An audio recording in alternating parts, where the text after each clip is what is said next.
शिवानी, माझे शर्ट कुठे आहे? पुनीतने मोठ्याने हाक मारीत विचारले. अरे तू पण ना? हे काय, इथेच तर आहे, पलंगावर, शिवानी खोलीत येत म्हणाली. शर्ट तर फक्त बहाणा होता. तू इकडे ये ना, संपूर्ण दिवस काम करतेस.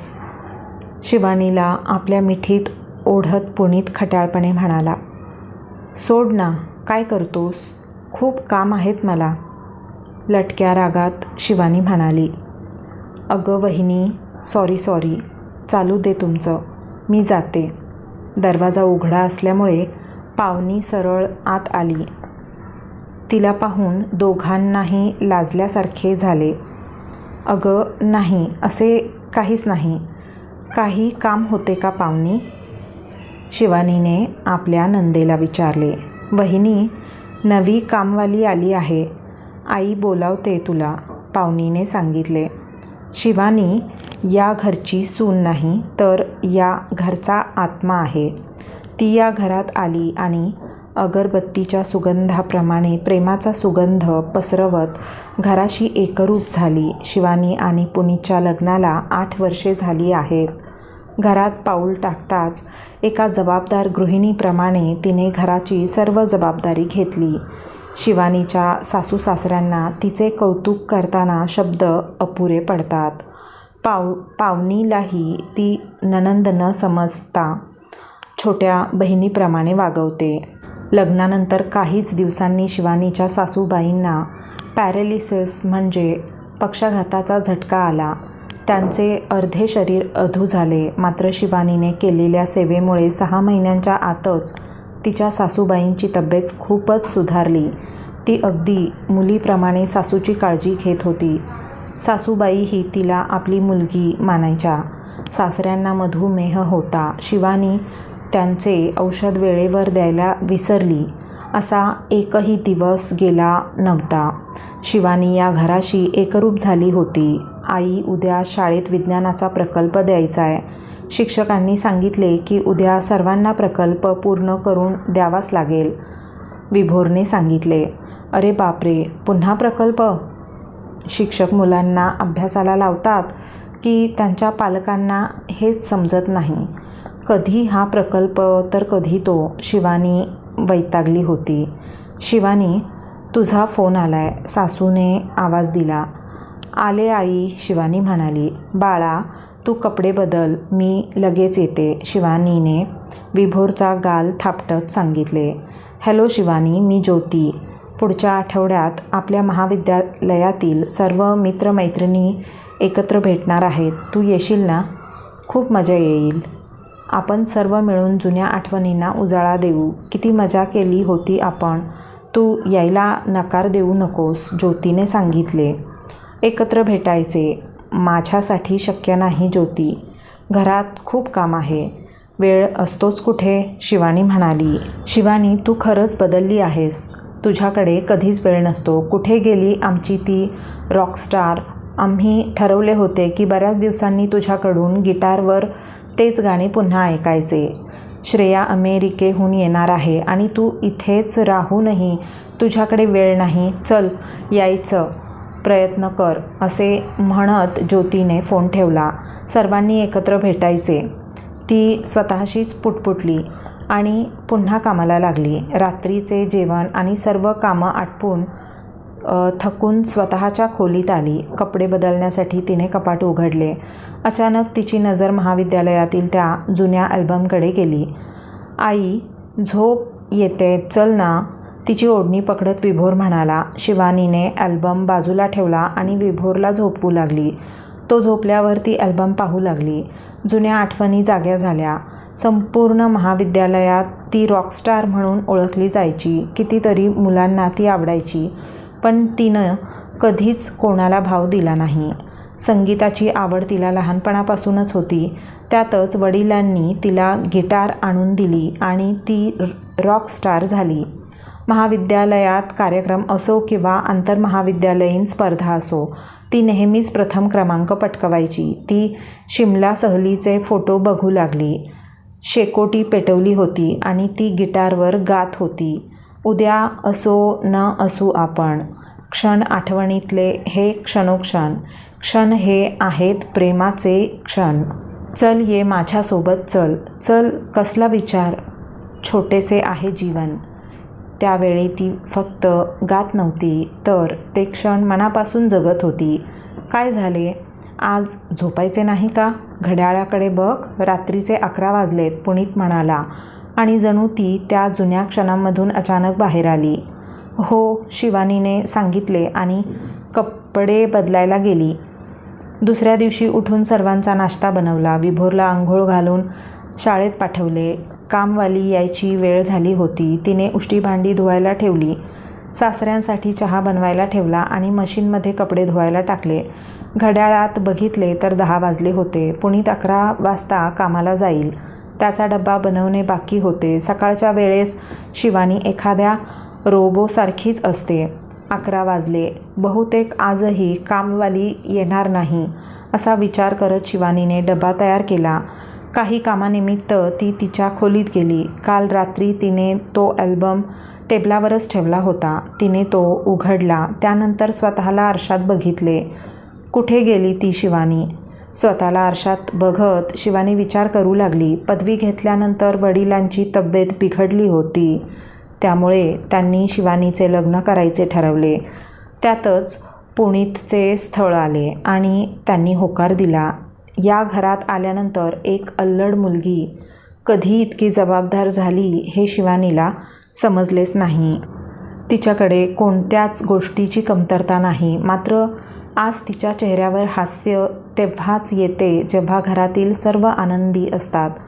तिने शेवटी कधी गिटार हातात घेतली होती हे तिला आता आठवतही नाही. या नव्या आयुष्यात ती इतकी गुंतून गेली होती की तिने गुणगुणणेही सोडून दिले होते. शिवानी, पुनीतने आवाज दिला. ती धावतच खाली आली. शिवानी, कामावर जायची वेळ झाली आहे, माझा डब्बा कुठे आहे? पुनीतने विचारले. ती स्वयंपाकघरात गेली आणि डब्बा आणून पुनीतच्या हातात दिला. वहिनी, आज मी सिनेमा बघायला जाणार आहे. कदाचित यायला उशीर होईल. तू सर्व बघून घेशील ना? पाहुणीने शिवानीच्या खांद्यावर प्रेमाने हात ठेवत विचारले. हो, पण उशीर करू नकोस, शिवानी म्हणाली. माझे तुझ्यावर खूप प्रेम आहे लाडक्या वहिनी, असे म्हणत तिने शिवानीचे गाल प्रेमाने ओढले. शिवानीने स्मितहास्य केले आणि ती पुन्हा कामाला लागली. पण आज तिचे कामात लक्ष नव्हते. शिवानी, बाळा बघ, दूध उतू जाते, सासूबाईंनी सांगितले. हो आई, शिवानी म्हणाली. विभोर शाळेतून आला. तो नाराज होता. शिवानीने विचारताच रडू लागला. आई, तू वाईट आहेस. काल मी तुला विज्ञानाचा प्रकल्प बनवून द्यायला सांगितले होते. तू बनवून दिला नाहीस. शिक्षक ओरडले. शिवानीला आठवले की विभोरने तिला सांगितले होते, पण तीच विसरून गेली. विभोर खूपच उदास झाला होता. रात्रीचे 8 वाजले होते. पुनीत यायची वेळ झाली होती. शिवानीने जेवण वाढायला घेतले. तितक्यात पुनीत आला. चला, हात धुवून घ्या, जेवण तयार आहे, शिवानीने पुनीतला सांगितले. तितक्यात पाहुणीही आली. इतका उशीर का झाला पाहुणी? सासूबाईंनी विचारले. ते म्हणजे काम होते माझे, वहिनीला सांगून गेले होते, पाहुणीने सांगितले. शिवानी, तू सांगितले नाहीस? सासूबाईंनी विचारले. मी विसरले, शिवानी म्हणाली. शिवानी, तू जरा जास्तच विसरभोळी झाली आहेस. आज तू मला रिकामा डब्बा दिला होतास, पुनीतने सांगितले. बाबा, माझा प्रकल्प बनवून द्यायलाही आई विसरली. शिक्षक ओरडले मला, विभोरने तोंड वेडेवाकडे करत सांगितले. शिवानीच्या डोळ्यात अश्रू जमा झाले. ती रडू लागली. तिचे रडणे सर्वांसाठीच अनपेक्षित होते. अरे पुनीत, चुकून झाले असेल. आणि विभोर, तू खेळात मग्न झाला असशील. पुन्हा एकदा आईला आठवण करून द्यायला काय झाले होते तुला? शिवानीच्या सासूबाई म्हणाल्या. नाही आई, कोणाचीच काही चूक नाही. चूक माझी आहे. कदाचित मीच एक चांगली सून नाही, चांगली आई नाही. मी प्रयत्न करते, पण मला जमत नाही, मला माफ करा. माझ्याकडून तुम्हाला असलेल्या अपेक्षा मी पूर्ण करू शकले नाही, हुंदके देत शिवानी म्हणाली. नाही बाळा, तू आमच्या सर्वांचा श्वास आहेस, सासूबाईंनी सांगितले. पण काही केल्या शिवानीचे रडणे थांबत नव्हते. पुनीत शिवानीला तुमच्या खोलीत घेऊन जा, शिवानीच्या सासऱ्यांनी सांगितले. शिवानीला असे रडताना पाहून सर्वच गोंधळून गेले. कोणालाच शिवानीबद्दल काहीच तक्रार नव्हती. अचानक शिवानीला काय झाले हाच प्रश्न सर्वांना सतावत होता. 3 दिवसांनंतर शिवानीचा वाढदिवस होता. सर्वजण एकत्र जमा झाले आणि विचार करू लागले की शिवानीला नेमके काय झाले असावे. त्यानंतर सर्वांनी ठरवले की तिचा हा वाढदिवस तिच्या कायम लक्षात राहील असा साजरा करायचा. पावनी, काय करतेस तू, शिवानीने विचारले. वहिनी, तू फक्त डोळे उघडू नकोस. पावनीने तिच्या हातांनी शिवानीचे डोळे बंद केले होते. डोळे उघडताच शिवानीने पाहिले की तिच्या आवडीच्या पिवळ्या गुलाबांनी घर सजले होते. समोरच टेबलावर एक मोठा केक ठेवला होता. सर्व शिवानीकडे बघत होते. शिवानी बाळा, हे तुझ्यासाठी, तिच्या सासऱ्यांनी पलंगाकडे बघत सांगितले. तिथे एक मोठा खोका होता. आई, बघ तर खरं काय आहे त्या खोक्यात, विभोर आनंदाने म्हणाला. शिवानीने तो खोका उघडला आणि तिच्या डोळ्यातून अश्रू ओघळू लागले. ती तिच्यासाठी नवीन गिटार होती. शिवानी, जेव्हापासून तू या घरात आलीस, सर्व घराची जबाबदारी स्वतःच्या खांद्यावर घेतलीस. पण आम्ही सर्वजण कदाचित आमची जबाबदारी विसरलो. तू आमच्या सर्वांची काळजी घेतलीस, पण त्या जुन्या शिवानीला विसरलीस. घर, संसार, जबाबदाऱ्या कधीच संपत नाहीत बाळा. पण आमच्या सर्वांची अशी इच्छा आहे की तू काही वेळ स्वतःसाठी राखून ठेवावा. आजपासून आम्हाला आमची जुनी शिवानी परत हवी आहे, जिच्या गाण्यांनी या घराला नवी ऊर्जा मिळायची. तुझ्या काही जबाबदाऱ्या कमी व्हाव्यात यासाठी आम्ही प्रयत्न करू, शिवानीच्या सासूबाईंनी तिच्या डोक्यावरून प्रेमाने हात फिरवत सांगितले. सुनबाई, आजपासून विभोरला बस स्थानकावर सोडून यायची जबाबदारी माझी. येताना मी किराणा सामान घेऊन येईन. याच निमित्ताने माझे थोडे चालणेही होईल, शिवानीच्या सासऱ्यांनी सांगितले. वहिनी, आजपासून मी दररोज 1 तास विभोरला शिकवत जाईन, पावनी म्हणाली. आणि हो सुनबाई, स्वयंपाकघरातील छोटी मोठी कामं मी करेन. तू मला नुसते बसवून ठेवलेस तर मी उगाचच आजारी पडेन, शिवानीच्या सासूबाईंनी स्मितहास्य करत सांगितले. आजपासून घरातल्या सर्व हिशोबाची जबाबदारी आणि बिल भरण्याचे काम माझे असेल. चल, आता रडणे बंद कर. 2 दिवसांनंतर महाविद्यालयीन मित्रमैत्रिणींना भेटायला जायचे आहे ना. तू सांगितले नाहीस तर आम्हाला कळणार नाही का? आणि हो, तिथे आमच्या रॉकस्टार शिवानीला गिटारवर जबरदस्त सादरीकरण करायचे आहे ना. तर मग सर्वांनी आपापल्या जागेवर बसा. आता आपल्यासमोर येत आहे आपली रॉकस्टार शिवानी, पुनीत हळूच तिला डोळा मारत म्हणाला. शिवानीच्या डोळ्यातून घळाघळ अश्रू ओघळू लागले.